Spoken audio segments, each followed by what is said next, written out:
The winner of the election on Tuesday will decide how big our next stimulus package is. Let's discuss the details in this video. Do you think they should send stimulus checks now before the election? Let me know in the comments below. We also have updates on polls for the presidential election. Do you trust the polls? Let me know in the comments as well. My name's Andrew. I hope you're doing well and I hope you're staying safe. In this video, we'll do a quick updates on the unemployment boost and the second stimulus check. We'll cover the latest updates on stimulus check news. My message to our governments: give the people what they want and give the people what they need. The good American people need help after everything we've been through this year. Welcome back, guys. Please like the video if you like this content. Please subscribe. I'll be posting updates almost daily. So first we'll cover stimulus checks and then we'll cover the unemployment boost. So make sure to stick around for a couple of minutes until I get to unemployment. Okay, Trump and Biden have both promised to approve large stimulus packages if they win the election, but one thing nobody is talking about is the fact that elections in the Senate will have a larger impact on stimulus. Not only are we voting for the president in the election, but we are also electing senators to represent their states in Congress as well. Currently, Republicans control the Senate and Democrats control the House of Representatives. This creates a balance of power between liberals and conservatives, but it also creates a gridlock for stimulus to be approved. The president wants stimulus. He actually wants a very large stimulus passed, but he has not been able to bring Democrats and Republicans together on a deal, mainly because Mitch McConnell will not approve a larger package. Do you like McConnell? Let me know in the comments below. Joe Biden most likely would not be able to bring them together on a deal either. Therefore, it seems the best chance for a large stimulus package to be approved is if both chambers are controlled by a single party. This would break the gridlock. Now, whether you vote Republican or vote Democrat, of course you would prefer to see your own party control both chambers. However, the reality this election is Republicans have a 0% chance of winning control of the House of Representatives. Democrats, however, have a really decent chance at taking control of the Senate. This would create a scenario where both chambers of Congress could agree on a larger stimulus package and hand it to the president for approval. President Trump wants a large stimulus, so even if he wins re-election and Democrats control the rest of Congress, he would most likely approve a large bill. Biden would as well. So I know half of you vote Republican, but in this particular case, if Republicans maintain control of the Senate, we will not have a bright outlook for a large stimulus deal. Not because Republicans are inherently bad, but because it would just once again create another gridlock, which is exactly what we've been through for the last 6 months. Currently, Republicans hold control of the Senate with 53 seats, and Democrats have 47 seats. That means that Democrats only have to flip 4 seats to win control of the Senate. The vice president acts as a tiebreaker on votes in the Senate, so if Democrats win 3 seats instead of 4, the seats will then be split evenly 50-50 and would allow the vice president to be the tiebreaker on a stimulus vote. Since both presidents want stimulus, it is assumed that either Biden or Trump would use their tiebreaker vote to approve a large package. This scenario is most interesting because it would create a balance of power and allow a large stimulus package to still be approved. Democrats are forecast to gain between 2 and 6 seats. Control of the Senate remains a coin flip just days out from the election.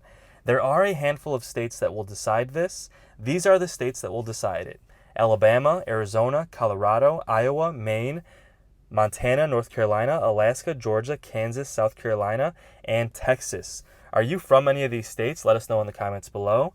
And let us know who you're voting for if you don't mind. These are essentially the swing states for the Senate race this year.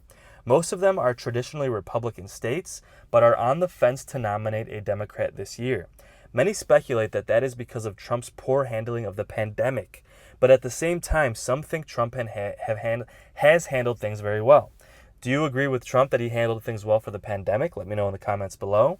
As far as the presidential election, Biden maintains a polling lead over Trump with 5 days left until the election.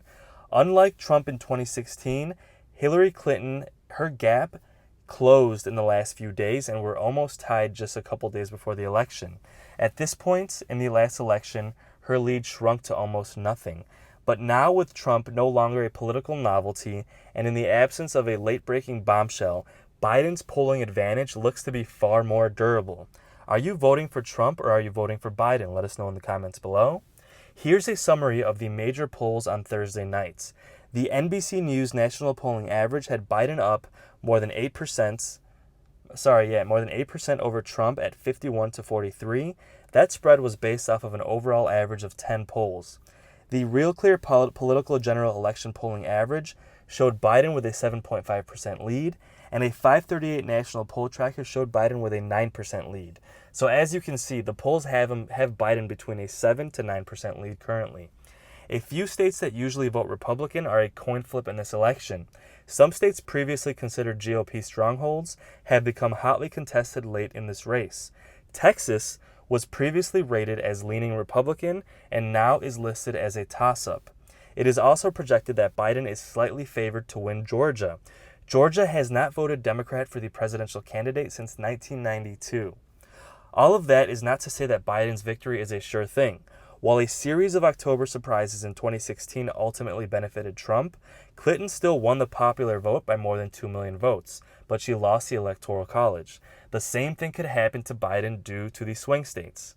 And it's possible Trump could pull off the same upset in 2020. Biden holds an edge on average in the key battleground swing states, but things are very close and within the margin of error for polling. So this will come down to swing states. With just 3 to 4 days left before the election, negotiations have slowed, and we may not have a stimulus deal until after the election. Joe Biden is leading Trump in the overall national polls, but the race is a lot closer than it looks.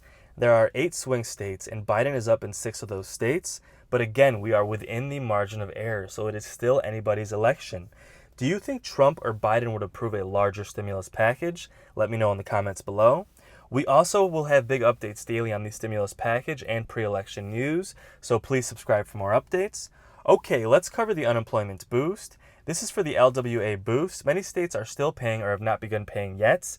If you watched one of my other videos that I posted today, then you've already seen this information.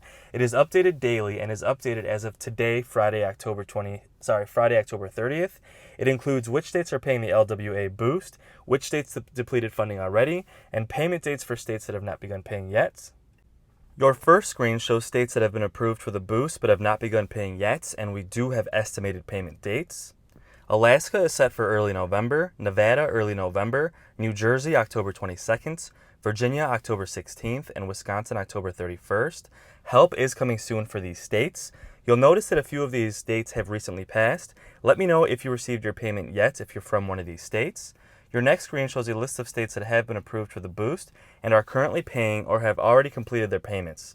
If you've seen this slide before, please be patient while I show it to everyone else. It is also updated daily, so your state may have recently been added to this list or recently depleted its funding. The red states have depleted funding. This means they have already completed payments or are currently processing their final payments. The white states are still sending payments. This includes Connecticut, D.C., Hawaii, Kentucky, Louisiana, North Dakota, and Vermont. Please comment below if you're from one of these states. Let us know if you received your payment yet. It really gives us a sense of which states have started sending them. Now the red states have paid or are currently processing their final payments. This includes Alabama, Arizona, Arkansas, California, Colorado, Delaware, Florida, Georgia, Idaho, Illinois, Indiana, Iowa, Kansas, Maine, Maryland, Massachusetts, Michigan, Minnesota, Mississippi, Missouri, Montana, Nebraska, New Hampshire, New Mexico, New York, North Carolina, Ohio, Oklahoma, Oregon, Pennsylvania, Rhode Island, South Carolina, Tennessee, Texas, Utah, Washington, West Virginia, and Wyoming. You'll notice that most states have depleted their funding. This is a huge reminder as to why we need another unemployment boost approved soon. Just to recap, to be eligible for the LWA, you must collect $100 or more per week from your unemployment benefits before taxes. This is the major difference from the previous unemployment boost. You also must have lost your job due to the pandemic. Most states don't require you to do anything, and you'll simply receive the additional payment once it's being sent. Some states do require you to recertify separately, so please check with your individual state to see what is required. Make sure to also check your unemployment portal for updates.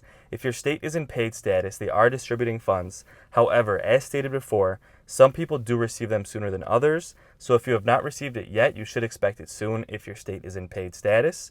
Also, LWA is supposed to be retroactive in a lump sum. However, some states have not been doing this, and some are paying in multiple smaller payments. There is less than a week left before the presidential election. We still don't have stimulus checks, and we still don't have another unemployment boost, so we need another package approved quickly. There is a lot up in the air, and we should have big updates this week. Please subscribe for more updates. Please like the video and post a comment below. It really encourages YouTube to share my videos with others.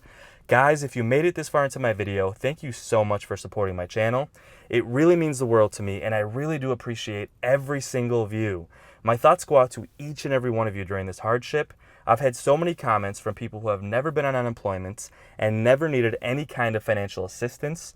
Hardworking Americans who have paid taxes their entire lives and truly deserve the help after everything we've been through this year. And if you're watching this video, you're probably going through a difficult season in your life.